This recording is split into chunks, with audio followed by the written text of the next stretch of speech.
वित्त मंत्री निर्मला सीतारमण ने बजट पेश कर दिया है। सैलरीड पर्सन को इसमें क्या मिला है या नहीं मिला है, इसको लेकर बहुत कन्फ्यूज़न है। इस पर बात करने के लिए हमारे साथ रविंद्र अग्रवाल जी, जो कि पेशे से चार्टर्ड अकाउंटेंट हैं। रविंद्र जी, एक सैलरीड पर्सन को लेकर सबको उम्मीद होती है, लेकिन फिलहाल कन्फ्यूज़न है। ये न्यू रिज्म और ओल्ड रिज्म क्या है?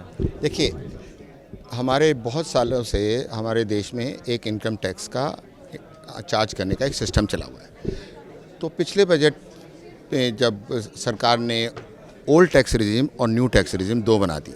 ओल्ड टैक्स रिजीम के हिसाब से सबको एटीसी के डिडक्शन और 50 टाइप के डिडक्शन थे। न्यू टैक्स रिजीम में उन्होंने बोला आपकी इनकम इतनी है तो इसके ऊपर हम इस हिसाब से आपको टैक्स लगाएंगे।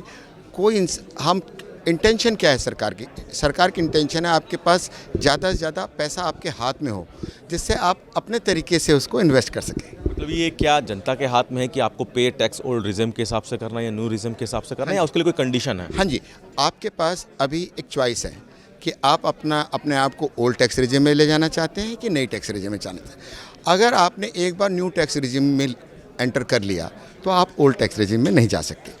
अभी सरकार ने एक बहुत अच्छा स्टेप्स लिया है। इंडिविजुअल टैक्स पेयर्स जो न्यू टैक्स रिजिम में हैं, उनके लिए जो पहले एक स्टैंडर्ड डिडक्शन मिलता था 50,000 रुपये, इसको सरकार ने 75,000 रुपये कर दिया है, जो कि एक रिलीफ है। लेकिन जैसे पेट मेरा अभी भी नहीं भरा ये कह सकता हूँ।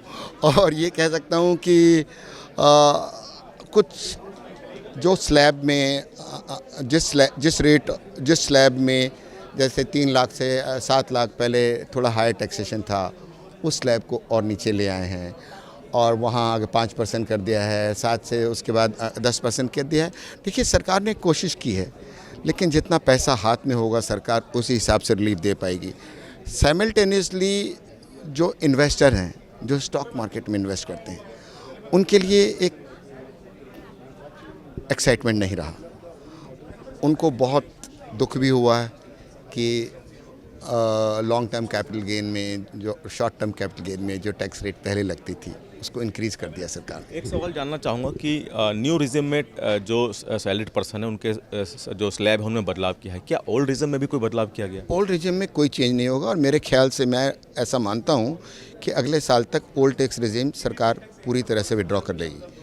शायद इस बार ही कर लेते, पता नहीं कोई पॉलिटिकल कंपल्शन होगा जिसके कारण उन्होंने नहीं किया, लेकिन मुझे नहीं लगता। एक सवाल कि अगर कोई व्यक्ति आज की तारीख में अपना इनकम टैक्स भरना चाहता है तो वो किस रिज्म के तहत, ओल्ड रिज्म के तहत ज़्यादा बेनिफिशियल रहेगा उसके लिए, या न्यू रिज्म के तहत जो नई स्लैब के मुताबिक? देखिए, ये उस पर्सनल की इनकम के बेस पे उसको दोनों तरह से अपने टैक्सेशन को कैलकुलेट करना चाहिए।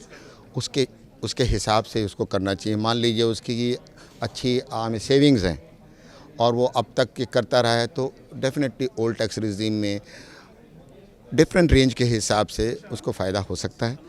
और ये दोनों तरफ से देख के अपने वित्तीय सलाहकारों की जानकारी से ही काम करना चाहिए। Thank you. तो रविंद्र अग्रवाल जी, जो कि चार्टर्ड अकाउंटेंट हैं, उन्होंने बड़ी सरल भाषा में समझाया है कि जो टैक्स स्लैब को लेकर, यानी कि सैलरीड पर्सन के स्लैब को लेकर जो कन्फ्यूज़न है वो ओल्ड रिज्म में अलग है, न्यू रिज्म में अलग है। और जो व्यक्ति अपने जो फाइनेंशियल कंसल्टेंट हैं उनसे सलाह लेकर या तो ओल्ड रिज्म के तहत अपना सैलरीड टैक्स जमा करा सकता है या फिर न्यू रिज्म के तहत।